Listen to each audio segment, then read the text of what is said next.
very strong and physical. They do everything right. They're always where they're supposed to be,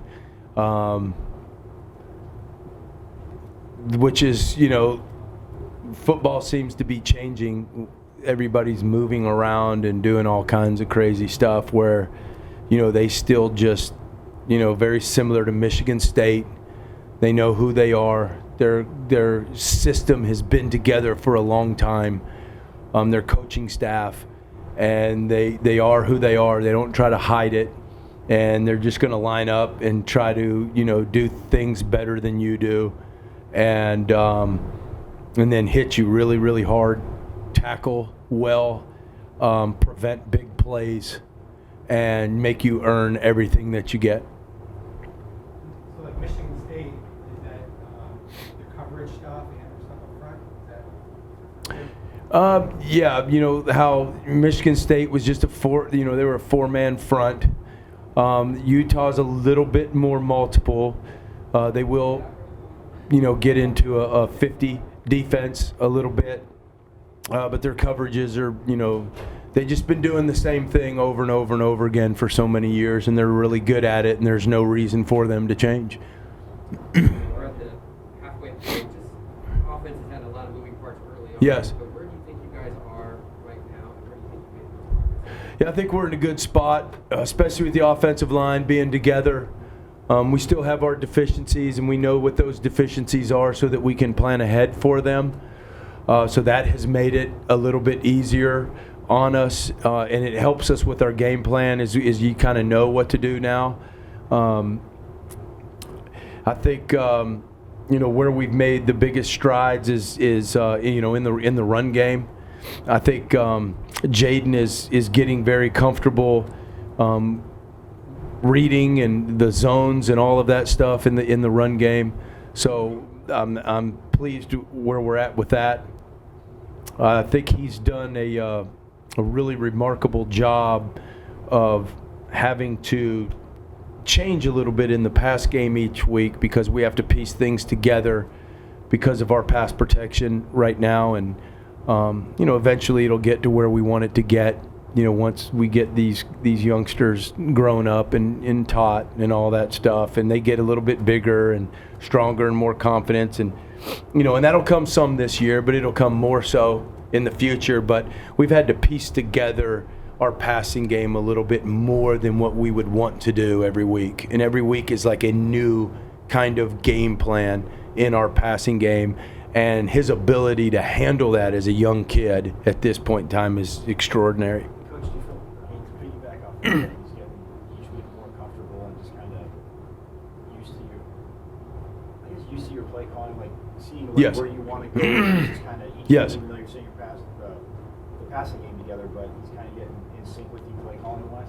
Yes, I think so, and excuse me, we there's still going to be some growing pains, and I was pointing out today, excuse me, like on 2nd and 1 the other day, when we had a play called, he threw a bubble, and which there was a bubble attached to that play, which is fine, and he felt like he could throw it, he throws it, I give him that liberty, but just knowing situational football where you're probably better served to hand the ball off there on 2nd 1, but I always tell him if he feels like he can get 6 yards easy, throw it, let it go.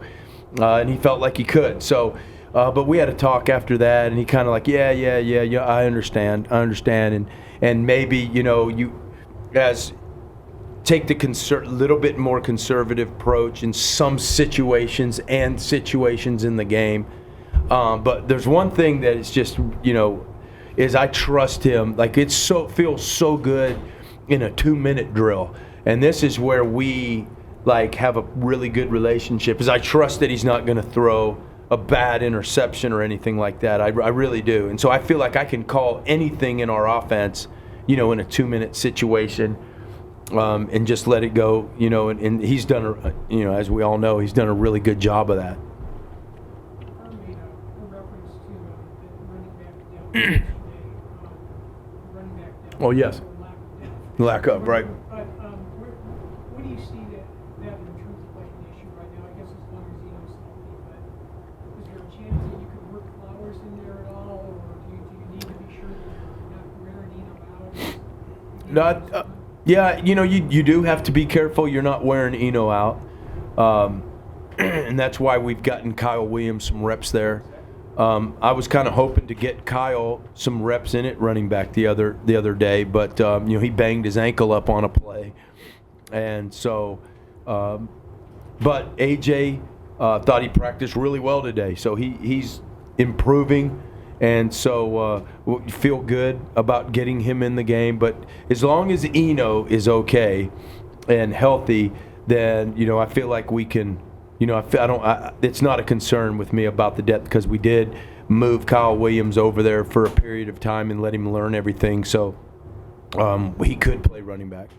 Are you able to give some perspective on the challenge of what Brandon Ayuk has been able to accomplish, just given that he was a junior college player, not an early enrollee? Just calibrate that for us. Yeah, and I've been through this with a guy by the name of Quentin Patton, who was with me at Louisiana Tech, and Miles White. We're both junior college players, and Quentin was like, he was a punter and a safety, and he couldn't run a slant the same way 2 times in a row to save his life his first year. But you know what he did? It was very similar to Brandon. You could throw him a missile screen or a now screen, and you could tell he had something to him, and he was very flashy with the ball in his hand. But his routes and all of that stuff were just ugly. And at that next year, Quentin was a runner-up for the Bolitnikoff Award. He was up for it. And caught 100 and some balls for us, and was drafted, I think, in the 4th round. And that was 1 year. And so, having been through that, when I saw Brandon Ayuk's film in college, and I said, that's Quentin Patton. And I told everybody on our staff, I said, that's Quentin Patton. I'm telling you, that's Quentin Patton. And I've been telling him that. I said, you're going to be so much better next year. Just wait till next year. I've told you guys that several times. I said, just wait till next year. I'm telling you, because you can just see he's got the lateral movement. He's quick. He's got great hands, and he's fast. And so I don't want to say that like bragging or anything, but I'm just saying that I knew this was going to happen because of my experience with those guys at Louisiana Tech. How much more room does he have to grow when you think about the NFL? Oh yeah. He's going to be, and he'll get a shot to play in the NFL. There's no question. And when he gets to, he's just now reaching and starting, scratching the surface of his potential.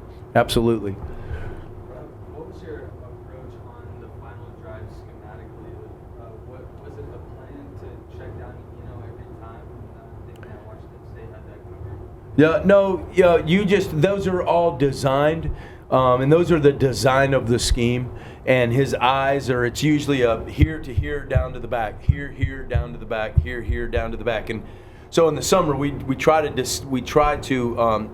design all of our schemes that have like maybe the same triangle, where the back is the third element in that triangle. And so wherever the triangle may be, it may be to the right, it may be in the middle, it may be over here to the left.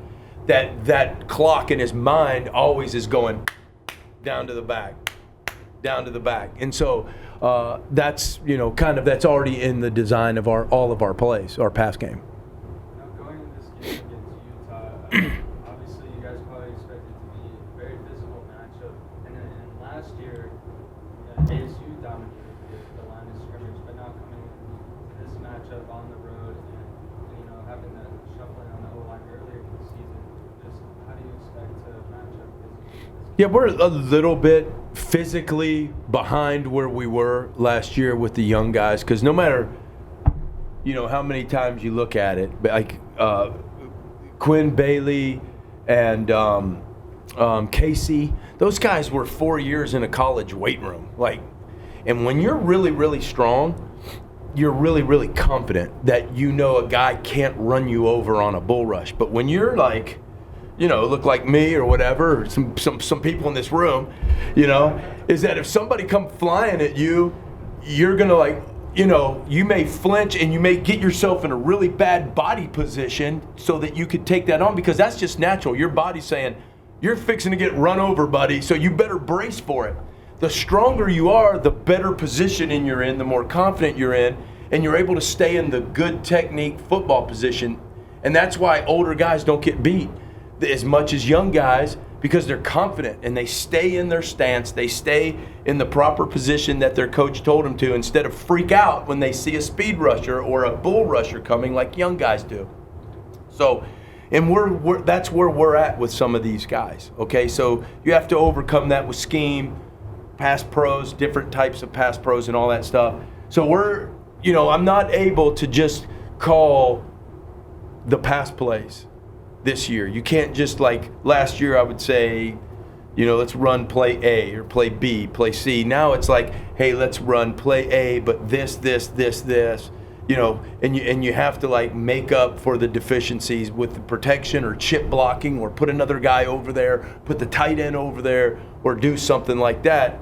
So it's tougher. Everything's a lot tougher because of that, and so that's why it's a bigger challenge. And then plus we're going on the road, and we beat them the last 2 years, so I'm sure they're going to be ready to play. So it's going to be a really, really tough physical matchup, and we're just going to try to win ugly. I feel like on that reception that Kyle Williams had to stop him and go again, he was trying to enter his best invitation there, because that defender he stopped on a guy, defender just flew Yeah, he back did. out. And then at the end, he did something weird. He like cut and went back into a guy, and I was like, man, you made the greatest move in the world to the worst move in the world, like within like 5 seconds, man.